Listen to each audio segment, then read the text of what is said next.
बिस्मिल्लाहिर्रहमानिर्रहीम। अस्सलाम वालेकुम। उम्मीद है आप सब खैरियत से होंगे। सो हम कैमड्रॉ को लर्न कर रहे थे और आज हमारा सेकंड ट्यूटोरियल होगा। इससे पहले हम एक ट्यूटोरियल कर चुके हैं जिसके अंदर हमने कैमड्रॉ की बेसिक्स जो हैं, जो टूल बार वगैरह है, जो जितनी भी उसके अंदर टूल्स वगैरह यूज़ होते हैं वर्किंग के लिए, उनको हम डिस्कस कर चुके हैं।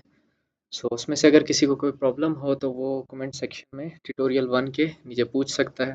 सो आज हम ट्यूटोरियल सेकंड स्टार्ट करेंगे जिसमें हम बेसिक्स को ही फोकस करेंगे, जिसमें कुछ बेसिक ऑप्शंस होते हैं, उनका क्या काम है, उनकी क्या वर्किंग है, कुछ टूल बार्स हैं। सो उनको हम देखेंगे। सो आइए हम अपना ट्यूटोरियल सेकंड स्टार्ट करते हैं। सो यह हमारे पास कैमड्रॉ का इंटरफेस है, जैसे कि आप लोग फर्स्ट ट्यूटोरियल में देख चुके होंगे। और फर्स्ट ट्यूटोरियल में हमने इन टूल बार्स को डिस्कस किया था। सो आज हम इस ऊपर टॉप जो मेन्यू बार है इसको देखेंगे कि इसमें हमारे पास कौन से कुछ मेन ऑप्शंस ऐसे हैं जिनको जानना ज़रूरी होता है वर्किंग के लिए और एक अच्छा आउटपुट गेन करने के लिए। सो फर्स्ट ऑफ ऑल अगर टॉप लेफ्ट कॉर्नर पर देखें तो हमारे पास फाइल मेन्यू है। फाइल मेन्यू के अंदर बहुत से ऑप्शंस हैं।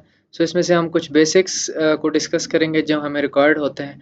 जैसे कि अगर हम सबसे पहले ओपन स्टाइल शीट्स पे आएँ, so I think we have discussed in the first tutorial कि कुछ जर्नल्स होते हैं, उनकी रिक्वायरमेंट्स होती हैं कि किस तरह का फॉर्मेट के ऊपर हमने वर्क करना है, किस तरह का डॉक्यूमेंट सबमिट करना है। तो इस तरह हमारे पास ये डिफरेंट डॉक्यूमेंट्स हैं। हम इनको ओपन करें तो जैसे ये ACS हमने ओपन किया। सो ये एक A4 पेपर है जो पोर्ट्रेट में है, ओपन हो गया आपके पास। आप कोई और स्टाइल करना चाहते हैं हम, तो इस तरीके से आपके पास ये डिफरेंट स्टाइल्स होते हैं। सो इन स्टाइल शीट्स को आप यूज़ करते हुए अपना काम कर सकते हैं। जैसे न्यू A4 डॉक्यूमेंट है, न्यू स्लाइड है। हम विले डॉक्यूमेंट यूज़ करते हैं। विले डॉक्यूमेंट A4 पेपर होता है जो कि लैंडस्केप में होता है। इस पे वर्क करना ज़रा ईजी होता है और ये मोस्ट कॉमनली यूज़ भी होता है। उसके बाद अगर हम सैंपल्स की बात करें तो हमारे पास डिफरेंट सॉर्ट ऑफ सैंपल्स हैं। इनको हम डिटेल में आगे देखेंगे भी सही कि किस तरीके से हम इन सैंपल्स को यूज़ करते हैं। उसके बाद हम देखेंगे कि हम जो भी वर्क करते हैं, इस हमारे पास ये जो वर्कशीट है इसके ऊपर हमने कोई भी अगर स्ट्रक्चर ड्रॉ किया, सो हम उसको किस तरीके से सेव कर सकते हैं या किन किन फॉर्मेट्स में हम उनको सेव करते हैं जो हमें यूज़फुल होते हैं। फॉर एग्जांपल हम यहाँ पर एक ये स्ट्रक्चर ड्रॉ कर लेते हैं। हमने ये एक स्ट्रक्चर ड्रॉ किया। अब हमने इस स्ट्रक्चर को सेव करना है तो हम इस स्ट्रक्चर को किस तरह से सेव कर सकते हैं। अगर हम फाइल मेन्यू में आए तो यहाँ पर हम अगर ये सेव एज का ऑप्शन चेक देखें, तो हमने ये सेव एज के ऑप्शन पे क्लिक किया। हमारे पास ये एक इंटरफेस ओपन हो गया कि हम इसको किस तरीके से इस फाइल को सेव करना चाहते हैं। लेट्स सपोज हम इसको नेम दे देते हैं, सैम्पल 1 का हमने नेम दे दिया। हमारे पास जो फाइल टाइप्स हैं वो बहुत ज़्यादा हैं। अगर सबसे पहले तो ये cdx.cdx कैमड्रॉ फाइल होती है। ये सेम एज इट इज़ यही फाइल है जो हमारे पास बैकग्राउंड में ओपन है जिस पे हम काम कर रहे हैं। अगर हम इसको इस फॉर्म में सेव करते हैं तो हम अगेन इस डॉक्यूमेंट को दोबारा कैमड्रॉ फाइल में ओपन करके और हम इस पे वर्क कर सकते हैं। उसके अलावा अगर आप इसको इमेज की फॉर्म में सेव करना चाहें, आप अपने रिसर्च आर्टिकल थीसिस वगैरह में अगर इस फाइल को ऐड करना चाहते हैं इमेज की फॉर्म में, आपके पास डिफरेंट फॉर्म्स हैं। जैसे GIF फॉर्मेट है, BMP है, JPEG है। उसके अलावा अगर आप ये PNG फॉर्मेट जो मोस्ट कॉमनली हम यूज़ करते हैं आपके पास वो है, टिफ इमेज है।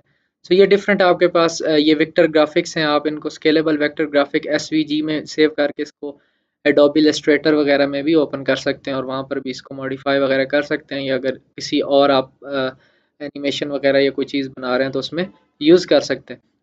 फर्स्ट ऑफ ऑल तो हम इसको कैम ड्रॉ में अगर हम सेव करें तो ये आपके पास ये जो फाइल है हमने डेस्कटॉप पे सेव की, तो ये आपके पास इस तरीके से सेव होगी। आप जब इसे दोबारा खोलेंगे तो ये इस तरह का ही इंटरफेस खोलेगा। आप इसको इस पे मज़ीद अगर आप वर्क करना चाहते हैं तो आप इस पे इस तरीके से वर्क कर सकते हैं। अब अगर हम इसको इमेज की फॉर्म में सेव करना चाहते हैं तो वो किस तरह करेंगे। यही सैम्पल 1 लेते हैं, हाँ, हम इसको PNG फॉर्म में सेव करते हैं। हम इसके ऑप्शंस पे क्लिक करके इसकी रेजोल्यूशंस को अच्छा कर सकते हैं। अगर हम 72 रखेंगे तो इसकी रेजोल्यूशन अच्छी नहीं होगी। मैंने इसको सबसे अच्छी रेजोल्यूशन पे रखा हुआ है। इसको आप सेव करें, यहाँ ऑप्शन से आप इसको इसकी रेजोल्यूशन को सेट कर सकते हैं। ओके किया, सेव किया। ये कह रहा है कि ये जो अब आप PNG फॉर्म सेव कर रहे हैं ये आपकी दोबारा कैम ड्रॉ में नहीं ओपन होगी। सो एज वी नो कि हम इसको इमेज फॉर्म में सेव करना चाह रहे हैं, हमारी ये लीस्ट रिक्वायरमेंट है, तो हम इसको ओके करेंगे। सो आपके पास ये इस तरह से एक फ़ाइल जो है ये देखें सैंपल वन के नाम से सेव होगी। इसको हम ओपन करते हैं एंड ये हमारे पास इस तरह एक इमेज जो है ये सेव हो चुकी है। सो ये बेस्ट रेजोल्यूशन है और काफ़ी फुल स्क्रीन पे हमारे पास इमेज आ रही है विदाउट पिक्सल डिस्टॉर्शन और सब। सो ये इमेज जो है हम इसको किसी भी अपने वर्क में यूज़ कर सकते हैं और एक बेस्ट क्वालिटी में इसको उधर अप्लाई कर सकते हैं। सो इस तरीके से हम डिफरेंट फॉर्मेट्स में जो फाइल्स हैं उनको सेव करते होते हैं कैमड्रॉ के अंदर। उसके बाद अगर हम बात करें तो हम नीचे अगर मूव ऑन करें तो यहाँ पर हमारे पास डॉक्यूमेंट सेटिंग है। अगर हम डॉक्यूमेंट सेटिंग में जाएं तो हमारे पास कुछ इस तरह का इंटरफेस ओपन होता है। सो इस इंटरफेस को भी जानना और इस चीज़ को लर्न करना इज़ वेरी मच इम्पॉर्टेंट, क्योंकि हम इस इंटरफेस को अगर ये डॉक्यूमेंट सेटिंग वगैरह को जान जाएंगे तो हम अपना जो भी ड्राइंग होगी उसके अंदर जो भी हम मॉडिफिकेशंस करना चाहते हैं वो हम कर सकेंगे। So first of all layout है। लेआउट में आप पेज पेज के मार्जिन्स वगैरह सेट कर सकते हैं। हम इधर इस चीज़ को नहीं छेड़ेंगे बिकॉज हमने विले डॉक्यूमेंट सेलेक्ट किया, उसके मार्जिन्स वगैरह सेट हैं। आप हेडर फोटर वगैरह अगर लगाना चाहें आप हेडर फोटर वगैरह लगा सकते हैं, टेक्स्ट दे सकते हैं, आपका हेडर एंड फोटर आएगा। उसके बाद ये जो थर्ड ऑप्शन है that's most important one regarding the drawing, जो आप स्ट्रक्चर्स बना रहे हैं उसके। सो यहाँ पर आप ये देखें अगर लाइन विड्थ की बात हो रही है, सो 0.0218 इंचेस। अगर आप यहाँ पर इसकी लाइन विड्थ को चेंज करते हैं, सो आप इसकी जो आप स्ट्रक्चर बना रहे हैं उसकी लाइन विड्थ को चेंज कर सकते हैं। यहाँ पर हम इस वाले को मॉडिफाई नहीं करेंगे बिकॉज वह है उसको कंपेयर करना चाह रहे हैं। सो हम इसको मॉडिफाई नहीं करेंगे, हम एक नया स्ट्रक्चर ड्रॉ करेंगे। सो देखें इसकी जो लाइन विड्थ है वो as compare to the first one वो बड़ी है काफ़ी। उसके अलावा अगर अगेन हम उसी इंटरफेस पे जाते हैं डॉक्यूमेंट सेटिंग्स में एंड ड्राइंग वाले में आके हम इसको और बड़ा करते हैं, एक स्ट्रक्चर ड्रा करते हैं, तो ये इससे भी ज़्यादा बोल्ड स्ट्रक्चर बन चुके हैं। सो हमारी डिफरेंट रिक्वायरमेंट्स हैं, हमें कहीं पर बोल्ड स्ट्रक्चर चाहिए, हमें लाइन विड्थ वगैरह लाइन जो भी इन चीज़ों को अगर मॉडिफाई करना है, सो हम इस डॉक्यूमेंट सेटिंग के अंदर आके इजीली इस चीज़ को मॉडिफाई कर सकते हैं। देन इसको हम डिफ़ॉल्ट पे रख देंगे ओके करके मॉडिफाई एग्जिस्टिंग। सो ये आपके पास जितने भी हैं ये सारे के सारे हो चुके हैं, मॉडिफाई हो चुके हैं। अगेन हम बैक टू ओरिजिनल वन आ चुके हैं। आप अगेन डॉक्यूमेंट सेटिंग में आए, आपके पास यहाँ टेक्स्ट कैप्शन है। जो आप टेक्स्ट कैप्शन यूज़ करते हैं इस मॉलिक्यूल को नाम देने के लिए, सो उसका अगर आप फ़ॉन्ट चेंज करना चाहें आप फ़ॉन्ट चेंज कर सकते हैं। आप बोल्ड इटैलिक वगैरह करना चाहें, साइज़ वगैरह चेंज करना चाहें, सो आप यहाँ से कर सकते हैं। अगेन आप एटम लेबल्स वगैरह के जो एटम लेबल्स आते हैं वो आप चेंज करना चाहते हैं, उसके लिए आप फ़ॉन्ट चेंज कर सकते हैं, स्टाइल चेंज कर सकते हैं, साइज़ चेंज कर सकते हैं। तो इस तरीके से आप अगर ये कलर्स की हम लास्ट पे बात करें तो आप ये जो फोरग्राउंड और बैकग्राउंड मतलब कि ये जो आपने स्ट्रक्चर ड्रॉ किया है ब्लैक कलर में, इसका अगर आप कलर चेंज करना चाहें या पेज के बैकग्राउंड जो वाइट है उसका कलर चेंज करना चाहें, डिस्प्ले वगैरह चेंज करना चाहें, तो आप इस सेटिंग से डॉक्यूमेंट सेटिंग वाले ऑप्शन से ये सारे काम कर सकते हैं। सो यहाँ तक हमने ये स्ट्रक्चर ड्रॉ किए थे। सो इनमें जिसमें हमने डिफरेंट साइजेस किए थे और देन अगेन हम बैक टू ओरिजिनल वन आ गए।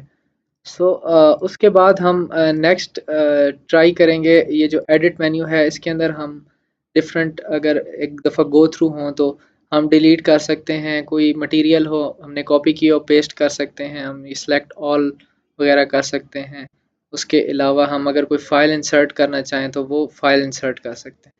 उसके बाद ये थर्ड जो है मेन्यू बार में view option, that's the most important one, कि यहाँ से हम इन चीज़ों की अलाइनमेंट वगैरह और डिफरेंट टूल्स बार्स जो हैं डिफरेंट जो कि यहाँ पर हिडन हैं उनको हम शो कर सकते हैं। अगर हम यहाँ पर नंबर वन देखें तो ये शो क्रॉस हेयर, हम क्रॉस हेयर ऑन करें तो यहाँ पर हमारे पास इस तरीके से बॉक्सेस आ जाते हैं और ये हमारे पास अलाइनमेंट वगैरह के लिए बहुत यूज़फुल साबित होते हैं। कि जैसे हमने ये स्ट्रक्चर सेलेक्ट किया, हम इसको इस तरीके से अलाइन करना चाहते हैं और इसको अगेन यहाँ पर इसके साथ अलाइन करना चाहते हैं और इस स्ट्रक्चर को यहाँ पर अलाइन करना चाहते हैं। तो इस तरीके से इन टेबल्स को यूज़ करते हुए हम इन स्ट्रक्चर्स को बड़े खूबसूरत तरीके से एक सीक्वेंस में मैनुअली अलाइन कर सकते हैं। उसके अलावा अगर आप सेकंड है रूलर वगैरह ऑन करें तो आप देखें जहाँ पे भी आप मूव करेंगे वो रूलर जो है वो मार्किंग हुई हुई आपको बता रहा है, जैसे आप ये 2 3 4, तो जहाँ पर भी आपका कर्सर होगा टॉप पे भी आपको ये पॉइंट नज़र आ रहा होगा, और अगर आप लेफ्ट साइड पे देखें तो लेफ्ट साइड पे भी आपको नज़र आ रहा होगा। तो इस रूलर से अगर आप कोई साइज़ वगैरह को करके मतलब कि एक स्ट्रक्चर को एक साइज़ वगैरह में करना चाहते हैं मॉडिफाई, तो आप वो चीज़ें भी उस तरीके से कर सकते हैं अच्छे तरीके से। उसके अलावा अगर हम देखें तो हमारे पास ये डिफरेंट बायो बार टूल बार है। आप ये स्ट्रक्चर्स बायो के स्ट्रक्चर्स जो हैं ये ड्रॉ करना चाहते हैं तो ये आपके पास टूल बार आ जाता है। उसके अलावा अगर आप नीचे ऑब्जेक्ट टूल बार है, आप कोई ऑब्जेक्ट बनाना चाहते हैं, सो ये आपके पास टूल बार आ जाता है।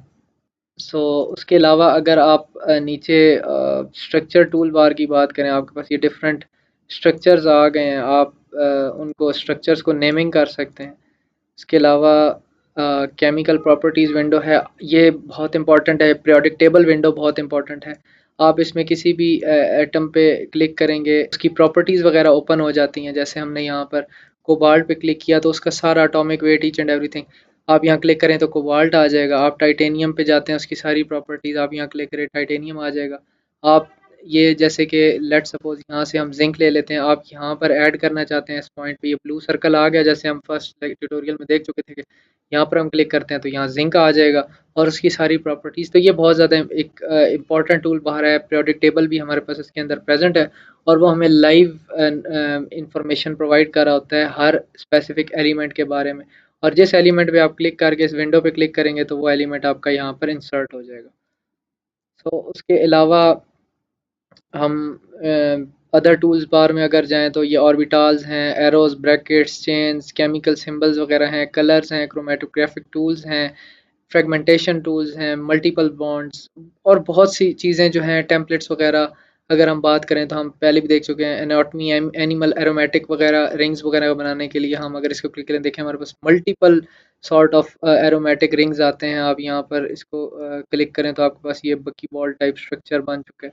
सो इस तरीके से आप बहुत सी चीज़ें जो हैं इसमें अभी जो कि यहाँ आपके पास विंडो पे मेन विजिबल होती हैं, लेकिन आप व्यू ऑप्शन में जाकर ये मतलब मल्टीपल चीज़ों को आप सिलेक्ट कर सकते हैं और जिस तरह का आपको स्ट्रक्चर रिक्वायर्ड होते हैं आप उस पर ड्रॉ कर सकते हैं। इरिस्पेक्टिव ऑफ केमिकल स्ट्रक्चर्स आप बायोलॉजिकल स्ट्रक्चर्स भी बना सकते हैं, ऑर्गेनेलीज वगैरह एंड थाउजेंड्स ऑफ स्ट्रक्चर्स आप इसमें ड्रॉ कर सकते हैं। सो हमने जस्ट ये एक बेसिक सी जो टूल बार वगैरह के बारे में देखना था इसमें हमने वो देख लिया इस ट्यूटोरियल में।